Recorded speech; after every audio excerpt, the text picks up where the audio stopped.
Vous ne pouvez pas rester ici, monsieur. Vous dérangez nos clients. Le gérant désigna la porte d'un geste autoritaire. Je veux juste regarder autour de moi et peut-être acheter quelque chose, répondit calmement l'homme, habillé de façon décontractée. Regardez-vous, vous n'êtes pas dans le bon quartier, murmuraient d'autres clients en le regardant d'un air critique. Je vous ai dit de partir immédiatement. Malgré l'hostilité, l'homme restait calme. Ce que personne ne savait, c'est qu'il était le propriétaire de toute l'entreprise. Avant de plonger dans cette histoire poignante de transformation et de justice, laissez-nous un commentaire ci-dessous et dites-nous d'où vous la regardez. Ce récit vous emmènera dans un voyage émotionnel prouvant qu'un instant peut tout changer. Bonne lecture. Les portes vitrées du magasin phare de Washington Retail Empire à Manhattan s'ouvrirent brusquement lorsque Marcus Washington entra. Vêtu d'un jean simple et d'un pull uni, le PDG milliardaire ressemblait à n'importe quel client en ce mardi matin chargé. Mais Marcus n'était pas là pour faire du shopping. Depuis des mois, il recevait des signalements de discrimination dans des commerces de détail à travers les États-Unis. Des clients étaient suivis, ignorés ou maltraités en raison de leur apparence. Le problème dépassait son entreprise, mais il avait besoin de le constater par lui-même. « Restez en arrière jusqu'à ce que je vous fasse signe », murmura Marcus dans son téléphone à Jake Morrison, son garde du corps personnel, qui était entré séparément et s'était posté près de l'entrée du magasin. Marcus se dirigea vers le rayon électronique, son œil exercé observant tout. Les clients bien habillés attiraient immédiatement l'attention des vendeurs. D'autres étaient accueillis avec méfiance ou complètement ignorés. Il prit une tablette coûteuse et l'examina attentivement. Quelques secondes plus tard, il remarqua un jeune employé qui l'observait nerveusement. Puis un homme d'âge moyen portant un badge de manager apparut, l'observant de loin. Marcus avait bâti cet empire de la vente au détail à partir de rien il y a 25 ans. Il connaissait toutes les politiques, les procédures et les moindres détails de cette entreprise, mais ce jour-là, il a vu quelque chose qui lui a donné la nausée. Le directeur s'approcha, le regard froid et calculateur. Marcus sentait le jugement dans son regard, les suppositions qu'il faisait sur qui il était et pourquoi il était là. « Puis-je vous aider à trouver quelque chose en particulier » demanda le directeur d'un ton amical mais prudent. Marcus sourit calmement. « Je regarde. Vous avez une très belle boutique. » Sur le badge du manager figurait Derek Mitchell. Son sourire n'atteignait pas ses yeux tandis qu'il continuait à regarder Marcus manipuler les gadgets coûteux. Ce que Derek ne savait pas, c'est qu'il était sur le point de commettre la plus grosse erreur de sa carrière. Derek Mitchell ne travaillait dans ce magasin que depuis 3 mois. Son transfert de Brooklyn n'était pas volontaire. Après la disparition de marchandises sous sa direction, la direction lui avait donné une dernière chance de faire ses preuves. La pression le consumait. Chaque jour, Derek se rendait au travail en sachant que son poste ne tenait qu'à un fil. Le directeur régional avait été clair, un problème de plus et il serait renvoyé. Pas de seconde chance, pas d'explication. En voyant cet homme en tenue décontractée manipuler des appareils électroniques coûteux, la paranoïa de Derek monta en flèche. Cet homme ne ressemblait pas à leurs clients habituels. Il n'était pas bien habillé. Il passait trop de temps à inspecter chaque article. Attention au type en électronique, chuchota Derek au gardien près de l'entrée. Il y a quelque chose qui cloche. Derek avait déjà vu ça, des gens inspectant le magasin, étudiant son agencement, repérant les angles morts. Il n'allait pas se laisser ridiculiser à nouveau. Marcus continua de regarder, ignorant les soupçons grandissants de Derek. Il prit un ordinateur portable, l'ouvrit et commença à tester le clavier. Ses mouvements étaient prudents, réfléchis. « Excusez-moi » dit Derek en s'approchant avec une politesse forcée. « Vous comptez acheter cet ordinateur portable aujourd'hui ?»« Peut-être » répondit Marcus. « Je compare les caractéristiques de différents modèles. » Derek plissa les yeux. La réponse de l'homme était trop posée, trop apprise. « Eh bien, ce sont des appareils très chers. Nous exigeons généralement une vérification de solvabilité avant d'autoriser les clients à les utiliser. » Marcus leva les yeux, surpris. Une vérification de crédit juste pour toucher un modèle d'exposition? C'est la politique du magasin, mentit Derek, la voix plus ferme. On a eu des problèmes avec des gens qui endommageaient du matériel qu'ils n'avaient pas les moyens de remplacer. Le mensonge était facile. Derek avait eu des problèmes tout au long de sa carrière, et cela semblait indiquer que des problèmes se préparaient. Marcus resta calme, mais son expression changea. Il ne se contentait plus d'observer. Il évaluait. Je comprends votre inquiétude, dit calmement Marcus. Mais je suis un client qui paie comme tout le monde ici. Derek n'était pas convaincu. Loin de là. Marcus fouilla dans son portefeuille et en sortit une carte American Express Centurion noire. Le métal lui semblait lourd dans la main lorsqu'il la posa sur le comptoir. Derek fixa la carte et éclata de rire. Allez. Tu crois vraiment que je vais tomber dans le panneau? De nos jours, on peut acheter de fausses cartes en ligne. Près du comptoir du service client, Sarah Kim se figea. Elle suivait le programme de MBA de l'entreprise depuis 3 mois, dans le cadre de ses études en leadership d'entreprise. Elle avait vu la photo de Marcus Washington des dizaines de fois dans les documents de l'entreprise, mais le voir ici, habillé si décontracté, la faisait douter d'elle-même. Était-ce vraiment lui? Monsieur, c'est une vraie carte, dit doucement Sarah en s'approchant de Derek. Peut-être que nous devrions. Sarah, je m'en occupe, interrompit Derek. Je reconnais une fausse carte quand j'en vois une. Tyler, un jeune caissier du coin, observait Marcus. Il lui semblait familier, mais ne parvenait pas à se souvenir où il l'avait vu peut-être dans un journal ou un magazine. Marcus rangea calmement la carte. Je comprends ta prudence, mais je t'assure que tout ce que j'ai est authentique. Ouais, c'est ça, dit Derek. Et tu vas me dire que tu connais la politique de l'entreprise mieux que moi. Je connais la politique de Washington Retail Empire. Elle interdit de demander aux clients de fournir une vérification de solvabilité pour les articles exposés. Et je sais que la discrimination fondée sur l'apparence est contraire aux normes de l'entreprise et à la loi fédérale. Le cœur de Sarah battait à tout rompre. La façon dont Marcus prononçait « Washington Retail Empire » n'était pas fortuite, elle était personnelle, comme quelqu'un qui avait construit l'entreprise de toutes ses forces. Le visage de Derek devint rouge. « Tu me menaces?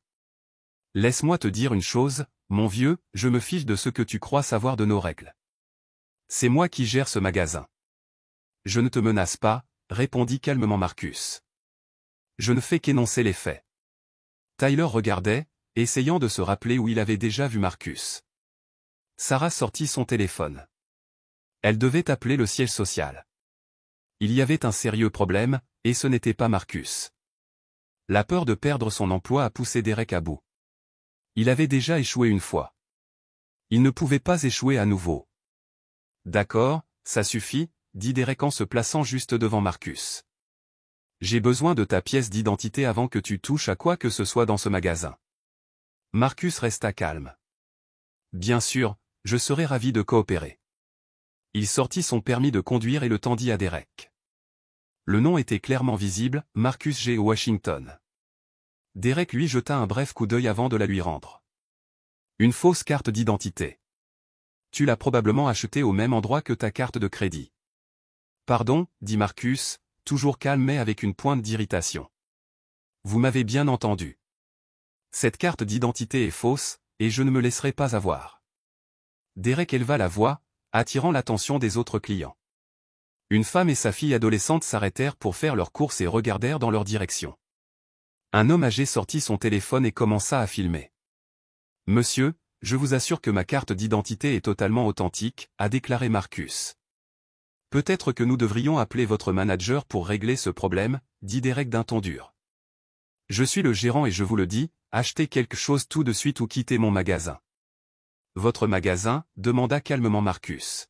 « Oui, mon magasin. Et je n'aime pas qu'on me fasse perdre mon temps avec de fausses cartes et des cartes d'identité volées. » D'autres clients observaient maintenant. Certains semblaient gênés par le comportement de Derek. D'autres semblaient partager ses soupçons. Marcus lui tendit à nouveau sa carte de crédit. « Pourquoi ne pas simplement la vérifier? Ça va passer, je te le promets. Parce que n'importe qui peut acheter de fausses cartes en ligne, répéta Derek. Tu penses que je suis naïf? Sarah Kim, toujours son téléphone à la main, se demandait frénétiquement quoi faire. Son instinct lui disait qu'il s'agissait de Marcus Washington, mais Derek était son supérieur. Peut-être devrions-nous appeler la sécurité, suggéra-t-elle doucement. Bonne idée, répondit Derek. Dis-leur de raccompagner cet escroc. Marcus resta immobile, le visage impassible, mais intérieurement il prit des notes mentales de tout ce dont il était témoin. Margaret Thompson fréquentait ce magasin depuis 15 ans. Elle posa son sac à main et s'approcha de Derek. « Jeune homme, que faites-vous ? Ce monsieur a été très poli, et vous le traitez mal. » Derek se tourna vers elle, frustré. « Madame, avec tout le respect que je vous dois, vous ne comprenez pas la situation. Cet homme essaie de nous arnaquer. » « Comment l'arnaque-t-elle ? En regardant les objets et en vous montrant sa carte d'identité ?» La voix de Margaret était ferme. « Je n'ai jamais vu un manager agir de manière aussi grossière, » a-t-elle ajouté. Derrière elle, James Parker murmura à sa femme, « Le directeur a raison d'être prudent. Il faut se méfier de ce genre de personnes. » Sa femme hocha la tête. « Mieux vaut prévenir que guérir. » Tyler se déplaçait nerveusement derrière sa caisse.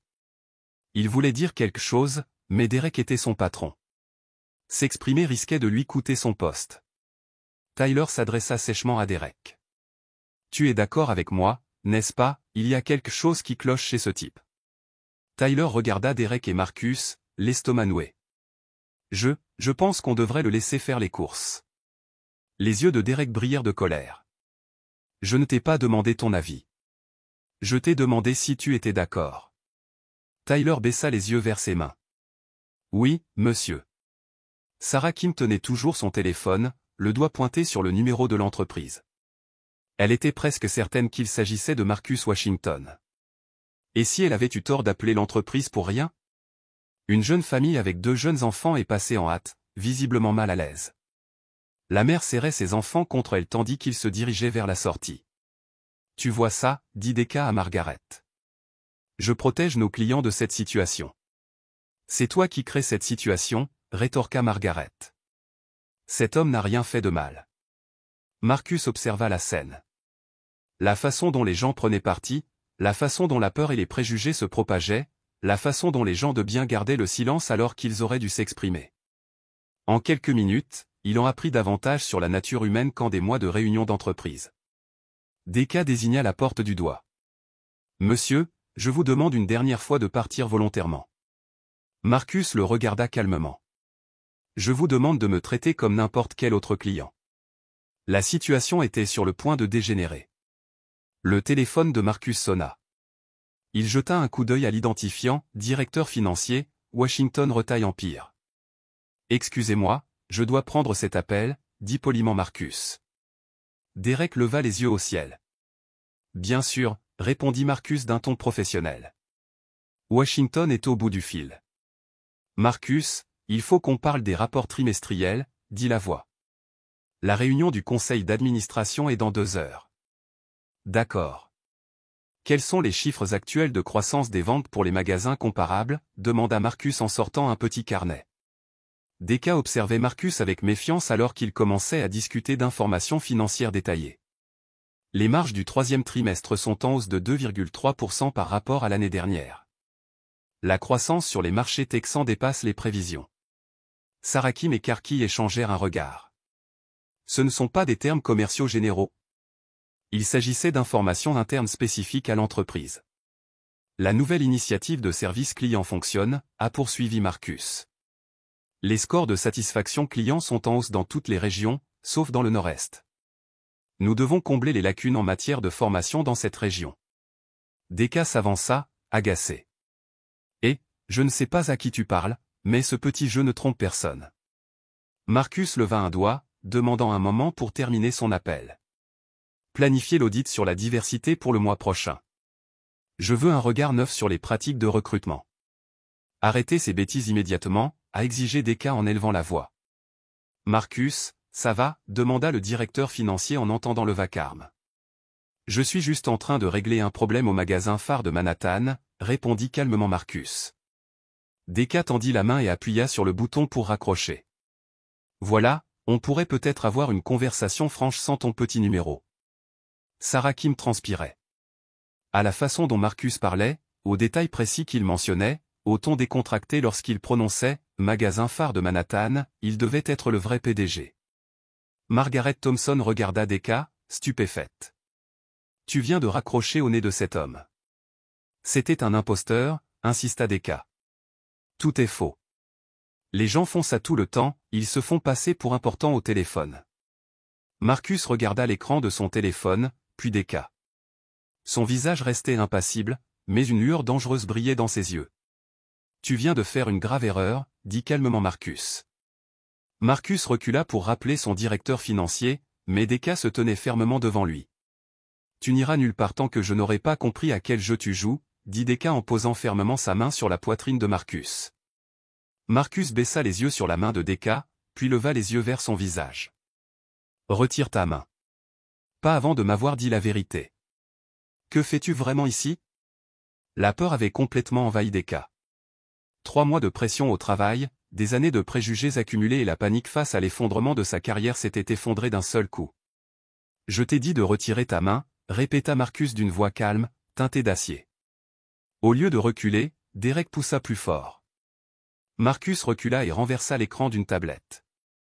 Le stand vide et plusieurs caisses de luxe s'écrasèrent au sol. Les clients étouffèrent leurs cris. Une femme hurla. Des enfants se mirent à pleurer. « Regarde ce que tu as fait » hurla Decca. « Tu détruis notre marchandise. » Margaret Thompson en avait assez vu. Elle sortit son téléphone et composa le 911. « J'ai besoin de la police au Washington Retail Empire, » a-t-elle dit. Un gérant agresse une cliente sur la 5e avenue. « Madame, s'il vous plaît, n'appelez pas la police, » supplia Decca, la panique s'insinuant dans sa voix. « C'est juste un malentendu. » Mais c'était trop tard.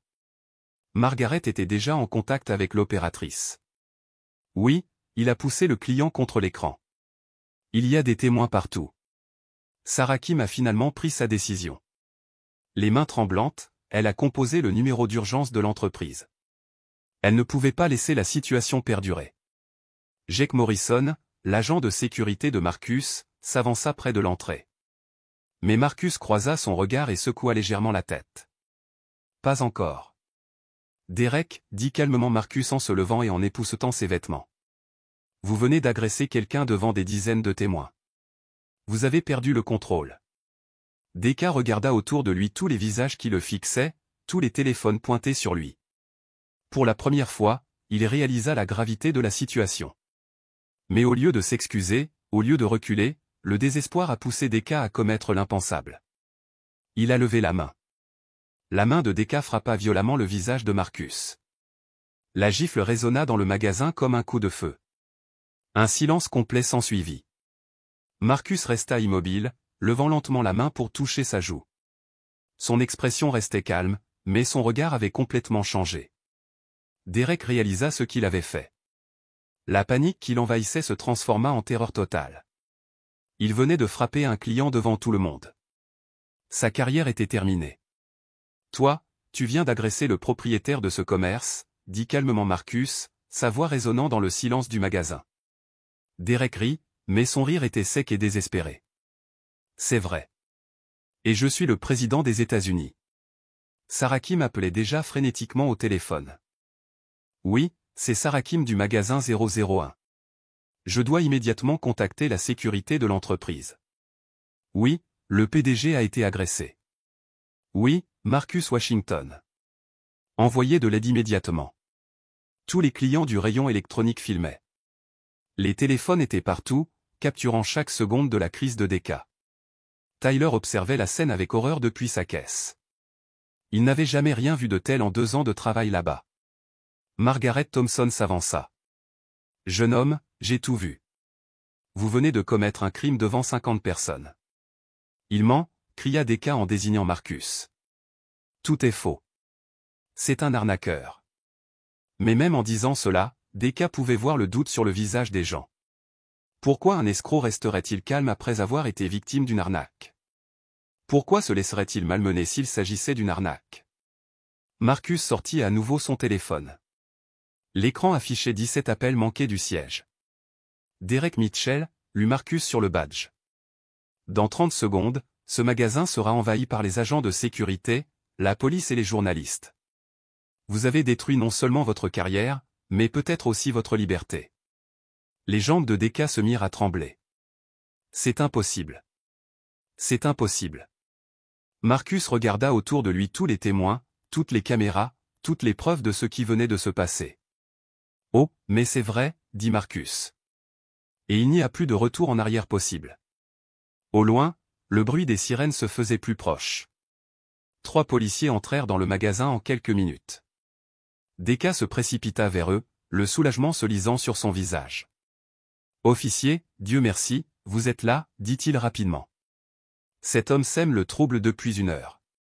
Il menace le personnel, utilise de fausses cartes d'identité, et quand j'ai essayé d'intervenir, il est devenu violent. » Le sergent Rodriguez, l'officier principal, regarda Deka puis Marcus. « Monsieur, est-ce vrai ?» Marcus sortit calmement son portefeuille et montra son permis de conduire, sa carte d'identité professionnelle et ses cartes de visite. « Maître, je m'appelle Marcus Washington. Je suis le PDG et fondateur de Washington Retail Empire. Cet homme m'a agressé devant plusieurs témoins. » Le sergent Rodriguez a pris les cartes d'identité et les a examinées attentivement. Lorsqu'il a vu la carte professionnelle avec le logo de l'entreprise et le titre du PDG, son expression a changé. « Rodriguez, vérifie ce nom, dit-il à son partenaire. Quelques secondes plus tard, l'agent Chen a levé les yeux de son ordinateur. Marcus Washington, PDG de Washington Retail Empire. Aucun casier judiciaire. Le siège social de l'entreprise est enregistré comme propriétaire de cet immeuble. Deka vit l'expression des officiers changer et sentit son estomac se nouer. Ce sont des faux documents, de très haute qualité. On ne peut pas leur faire confiance. Mais le sergent Rodriguez comparait déjà la photo d'identité au visage de Marcus. La ressemblance était parfaite. Monsieur Washington, dit respectueusement Rodriguez, Washington Retail Empire emploie plus de 45 000 personnes dans cette ville. Je vous ai déjà vu dans des publications économiques. Derek resta figé. La confiance qu'il avait éprouvée quelques instants plus tôt s'effondra. C'est impossible, murmura Deka. C'est impossible. Regarde comme il est habillé. Marcus s'adressa calmement aux officiers. Messieurs, je menais une enquête personnelle sur les pratiques du service client. Monsieur Mitchell a présumé que j'étais un voleur à l'étalage uniquement en raison de mon apparence, a envenimé la situation inutilement et m'a finalement frappé au visage. C'est une agression. L'agent Chen regarda Derek droit dans les yeux. Ses mains tremblent, mais, il n'a pas l'air d'un PDG. Il a l'air de... Quoi, Monsieur Mitchell, demanda le sergent Rodriguez, d'un ton désormais glacial. Deka réalisa qu'il ne pouvait pas terminer cette phrase sans se détruire complètement. Le téléphone de Sarah Kim sonna. Elle répondit d'une voix tremblante. Sarah, ici le directeur Johnson de la sécurité de l'entreprise. Notre équipe de sécurité a localisé Monsieur Washington. Est-il sain et sauf? Sarah regarda Marcus, puis Deka, désormais pâle. Il a été agressé par le chef d'étage. La police est sur place. Nous envoyons immédiatement une équipe de sécurité complète. Passez-moi Monsieur Washington. Les mains tremblantes, Sarah s'approcha de Marcus.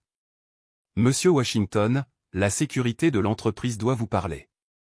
Deka l'entendit dire « Monsieur Washington » avec une certitude absolue et sentit le monde basculer. Ce n'était ni une erreur ni une confusion.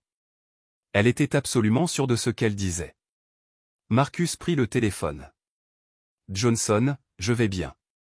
La situation est sous contrôle, mais j'ai besoin d'un rapport d'incident complet et d'une intervention immédiate du service juridique. » Margaret Thompson s'est approchée de Marcus avec respect. « Monsieur Washington, je m'appelle Margaret Thompson. Je fréquente vos magasins depuis 15 ans. Ce comportement ne correspond pas à l'image de l'entreprise que je connais et en laquelle j'ai confiance. Merci, Madame Thompson. Votre loyauté compte beaucoup pour moi. » Deka regarda avec horreur les gens s'avancer les uns après les autres, traitant Marcus avec le respect dû à un PDG. Les officiers se redressèrent. Sarah Kim tremblait presque de peur pour son travail. « Je ne comprends pas, » dit faiblement Deka. « Si tu es vraiment le PDG, pourquoi es-tu habillé comme ça? Pourquoi ne m'as-tu pas dit qui tu étais? » Marcus le regarda droit dans les yeux. « Parce que je voulais voir comment mes employés traitent les clients lorsqu'ils pensent que personne d'important ne les regarde. » La gravité de la situation a frappé tout le monde comme une tonne de briques. Il n'avait pas seulement agressé un client, il avait agressé son supérieur, l'homme qui signait son chèque de paie, celui qui pouvait détruire sa vie d'un simple coup de fil. « Monsieur Washington. » La voix de Deka se brisa. « Je ne savais pas. Je pensais. » « Qu'est-ce que tu pensais ?» Deka, demanda calmement Marcus. Que quelqu'un qui me ressemble ne pouvait pas être le propriétaire de cette entreprise. Derek ouvrit la bouche, mais aucun mot ne sortit, car c'était exactement ce qu'il avait pensé. Et maintenant, tout le monde dans le magasin le savait. Marcus sortit son téléphone et appela directement la sécurité de l'entreprise. Tout le monde entendit sa conversation. Ici Marcus Washington. Je veux que vous récupériez toutes les images de surveillance du magasin phare de Manhattan de la dernière heure, sous tous les angles. Je veux aussi qu'une réunion d'urgence du conseil d'administration soit prévue cet après-midi. Derek, impuissant, son destin scellé à chaque mot, observa Marcus contacter leur équipe juridique. Nous avons une affaire d'agression avérée avec de multiples témoins. Préparez toutes les actions en justice possibles. Le silence se fit dans le magasin, à l'exception de la voix de Marcus. Même la musique d'ambiance sembla s'arrêter. Jake Morrison s'avança enfin, montrant son badge de sécurité aux policiers. Messieurs les agents, je suis le garde du corps de Monsieur Washington. Je peux confirmer son identité et attester avoir été témoin de tout l'incident. Le sergent Rodriguez acquiesça. Monsieur Mitchell, veuillez vous retourner et mettre les mains derrière le dos. Attendez, s'écria Deka. S'il vous plaît, j'ai 2 jeunes enfants, je ne peux pas aller en prison. Je ne savais pas qui c'était. Les menottes se refermèrent brusquement tandis que l'agent Chen lisait ses droits à Derek. Vous avez le droit de garder le silence. Marcus leva la main. Agent, veuillez procéder à l'arrestation, mais Monsieur Mitchell sera inscrit à un programme spécial que nous lançons. Cet incident deviendra une étude de cas. Deka ne comprenait pas ce que cela signifiait, mais il était trop terrifié pour poser la question. Tyler observa la scène depuis sa caisse et se souvint soudain où il avait déjà vu Marcus, sur le site web de l'entreprise, dans la section « À propos de notre fondateur », que tous les employés étaient censés lire pendant la formation. Sarahim s'approcha prudemment de Marcus. « Monsieur Washington, je tiens à vous dire que je vous ai reconnu tout à l'heure. J'aurais dû vous prévenir plus tôt.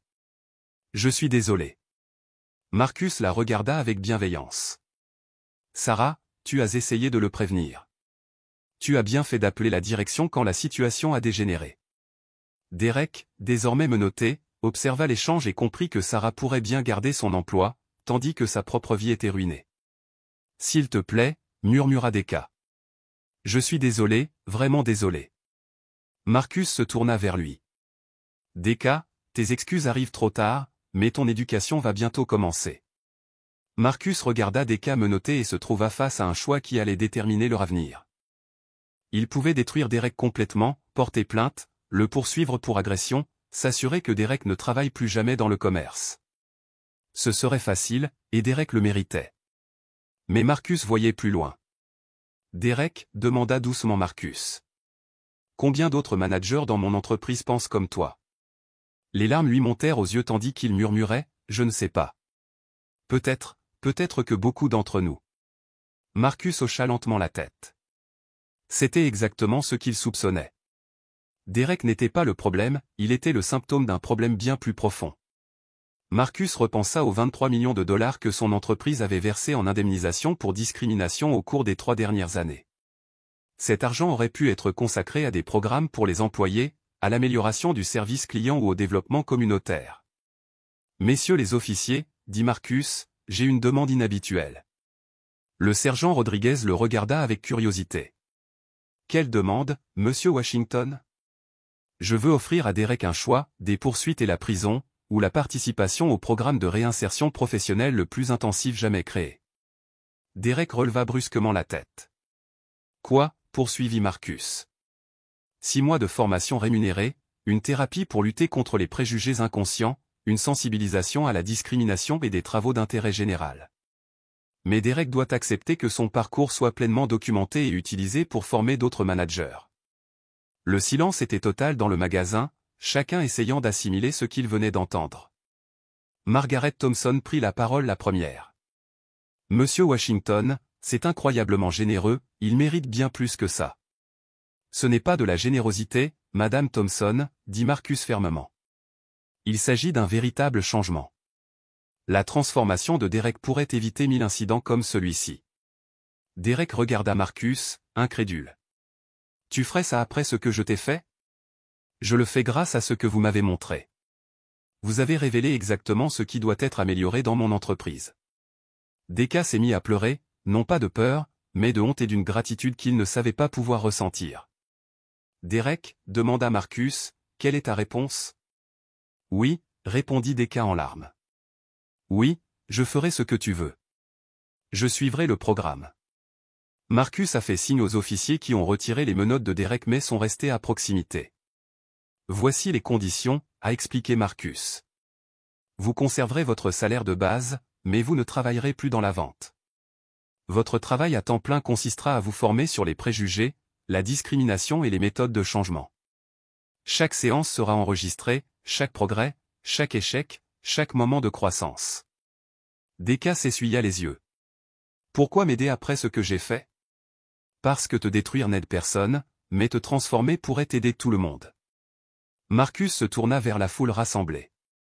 Cet incident entraînera des changements majeurs dans l'empire du commerce de détail de Washington, caméra corporelle pour tous les managers, formation mensuelle sur les préjugés, clients mystères d'horizons divers pour vérifier l'équité, et un fonds de 50 millions de dollars pour les programmes de diversité. Margaret Thompson s'est mise à applaudir, bientôt rejointe par d'autres clients. Sarah a appelé Marcus. Tu as fait preuve d'un excellent jugement aujourd'hui. Je te promeux au poste de directeur régional, avec effet immédiat. Sarah resta sans voix. Monsieur Washington, merci, monsieur. Tyler a poursuivi, Marcus, tu as essayé de faire ce qu'il fallait, même quand c'était difficile. L'entreprise financera ton MBA si tu veux poursuivre tes études. Tyler n'en croyait pas ses oreilles. Vraiment? Tu ferais ça? Les bonnes actions doivent être récompensées. Marcus se tourna vers Deka. Tu seras notre premier cas d'étude. Si ce programme te convient, nous l'étendrons à d'autres entreprises. Ton erreur d'aujourd'hui pourrait en éviter des milliers d'autres. Deka hocha la tête avec enthousiasme. Je veux changer. Vraiment. Je n'avais jamais réalisé à quel point mon raisonnement était erroné jusqu'à aujourd'hui. Le changement est difficile, Deka. Ça ne se fera pas du jour au lendemain, mais si tu es sérieux, je te donnerai toutes les ressources nécessaires. Margaret Thompson a contacté Marcus. Monsieur Washington, j'aimerais contribuer à ce programme. Je suis témoin de discrimination dans le commerce de détail depuis des années. Je pourrais peut-être siéger à un comité consultatif. Madame Thompson, je serais honoré d'avoir votre avis. Marcus jeta un dernier coup d'œil au magasin. La journée avait été difficile, mais nécessaire. Le véritable changement commence par des conversations honnêtes sur des vérités dérangeantes. Au cours de l'heure qui a suivi, Marcus a passé des appels qui allaient tout changer. Je veux que des caméras corporelles soient installées dans tous les magasins d'ici 30 jours, a-t-il déclaré à son directeur d'exploitation. Chaque manager, chaque interaction client, tout doit être enregistré et analysé. Derek écoutait son ancien patron réorganiser complètement l'approche du service client de l'entreprise. Mettez en place des audits trimestriels par des cabinets externes. Ils enverront des clients mystères d'horizons divers pour évaluer la qualité du traitement réservé aux clients. Tout magasin qui échouera bénéficiera d'une reconversion immédiate. Sarahim prenait des notes tandis que Marcus lui décrivait ses nouvelles responsabilités. Elle avait du mal à croire qu'elle était passée de stagiaire à directrice régionale en un seul après-midi. Le fonds pour la diversité de 50 millions de dollars est immédiatement opérationnel, a poursuivi Marcus. Je souhaite des partenariats communautaires, des bourses pour les étudiants issus de minorités et des formations efficaces contre les préjugés. Margaret Thompson sourit en voyant Marcus transformer une situation difficile en une situation positive. C'est exactement le genre de leadership dont le commerce de détail a besoin. Tyler n'arrivait toujours pas à croire que l'entreprise finançait son MBA. Monsieur Washington, comment puis-je vous remercier en devenant le genre de manager qui ne laissera plus jamais ce qui s'est passé aujourd'hui se reproduire? Marcus se tourna vers Derek. Ta transformation commence lundi. Tu travailleras avec des psychologues, des experts en diversité et des leaders communautaires. Ce ne sera pas facile. Derek hocha la tête sérieusement. Je comprends. Je veux bien faire les choses. J'ai qu'à appeler Marcus auprès de son garde du corps. Travailler avec l'entreprise pour élaborer de nouveaux protocoles. Je veux que les responsables effectuent régulièrement des visites d'infiltration dans tous les magasins. Oui, monsieur. Cela nous aidera à détecter les problèmes avant qu'ils ne se transforment en incidents. Marcus s'est adressé à l'ensemble du groupe, les changements que nous apportons coûteront des millions, mais ils nous permettront d'économiser encore plus en frais juridiques, en mauvaise publicité et en perte de clients. Sarah Kim prit la parole. Monsieur Washington, qu'en est-il des autres entreprises de vente au détail? Vont-elles suivre notre exemple? Marcus sourit. Lorsqu'ils verront l'amélioration de notre satisfaction client et la croissance de nos ventes, ils n'auront pas le choix. Une bonne éthique des affaires va de pair avec une bonne éthique professionnelle. Derek observa autour de lui tous les changements positifs résultant de sa terrible erreur. Je n'aurais jamais cru qu'une chose aussi grave puisse mener à quelque chose d'aussi positif. C'est le pouvoir de prendre ses responsabilités et de choisir de changer, répondit Marcus. Un mois plus tard, Derek Mitchell montait à la tribune de la National Retail Conference. L'homme qui avait autrefois agressé son PDG était désormais directeur de l'inclusion et de la diversité chez Washington Retail Empire. C'était moi, le problème, a déclaré Deka à un auditoire de dirigeants du secteur de la vente au détail. J'ai laissé la peur et les préjugés influencer mes actions, mais j'ai appris que la transformation est possible quand on vous donne vraiment la chance de changer. Dans le public, Marcus Washington observait fièrement. Les changements mis en œuvre dépassaient leurs espérances. La satisfaction client avait augmenté de 41%. Les ventes avaient progressé de 35%. Plus important encore, ils n'avaient versé aucune indemnité pour discrimination depuis le lancement du programme. Sarah Kim, désormais en charge de l'extension du programme à 12 autres enseignes, affichait un sourire depuis son siège. Sa rapide promotion lui avait ouvert des horizons qu'elle n'aurait jamais imaginés. Tyler, de son côté, terminait son MBA tout en assumant le rôle de directeur de magasin. Sa thèse portait sur la création d'environnements de vente inclusifs grâce à un leadership sincère et authentique. Margaret Thompson présidait un comité consultatif client, chargé d'évaluer mensuellement les politiques internes. Ses 15 années d'expérience dans le commerce de détail se révélaient essentielles pour la transformation profonde de l'entreprise. Deka conclut son intervention ainsi, ce jour-là, en magasin, je pensais défendre l'entreprise contre quelqu'un qui n'avait pas sa place. Je ne réalisais pas que c'était moi qui n'y avais pas ma place, non pas à cause de mon identité, mais à cause de ma mentalité. Le public lui réserva une ovation debout. Après la conférence, Marcus s'approcha de Deka en coulisses. Quelle sensation cela fait-il d'aider d'autres entreprises à évoluer? Deka secoua la tête, impressionné. Parfois, j'ai du mal à croire que ma vie ait pris ce tournant. Tu aurais pu me briser, mais tu m'as sauvé. Nous nous sommes sauvés mutuellement, répondit Marcus. Ta volonté de changement m'a prouvé qu'une véritable transformation est à portée de main. Marcus observa l'assemblée. Le Congrès travaille sur une loi inspirée de notre programme. Si elle passe, des initiatives de réinsertion comme la vôtre deviendront la norme à travers tous les secteurs. Derek sourit, confiant. Un instant de confrontation a tout bouleversé. Voilà la puissance du choix entre la rédemption et la vengeance. Et c'est ainsi que l'on bâtit un monde meilleur.